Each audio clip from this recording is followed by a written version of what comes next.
পাঁচফোড়ন কিচেনে আপনাদের সবাইকে স্বাগত। আজকে আমি চিলি চিকেন করে দেখাবো। তার জন্য বোনলেস চিকেন নিয়েছি, আর ক্যাপসিকাম কেটে নিয়েছি, টমেটো কেটে নিয়েছি, পেঁয়াজ কেটে নিয়েছি।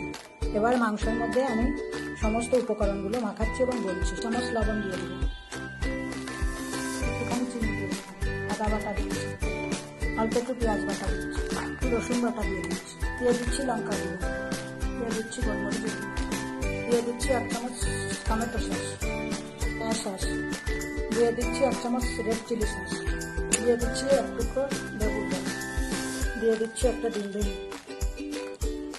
দিয়ে দিচ্ছি 1 চামচ কর্নফ্লাওয়ার, 1 চামচ ময়দা দিয়ে দিচ্ছি।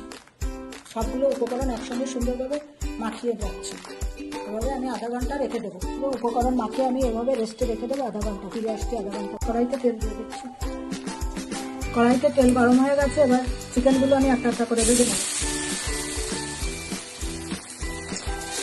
চিকেনগুলো আমি এভাবে ভেজে তুলে নিয়েছি। তেল গরম হয়ে গেছে। এবার কিছু গরম মশলা দিচ্ছি।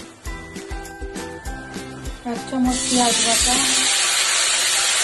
1 রসুন বাটা, 1 চামচ আদা বাটা, সামান্য একটু চিনি দিয়ে দিচ্ছি, সামান্য একটু লবণ দিয়ে দিচ্ছি, সামান্য একটু শুকনো লঙ্কার গুঁড়ো দিয়ে দিচ্ছি, 1 চামচ জিরের গুঁড়ো,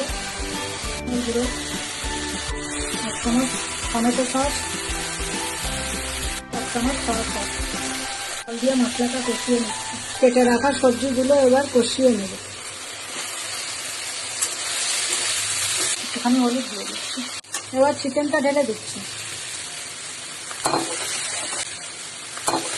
দিয়ে দিচ্ছি।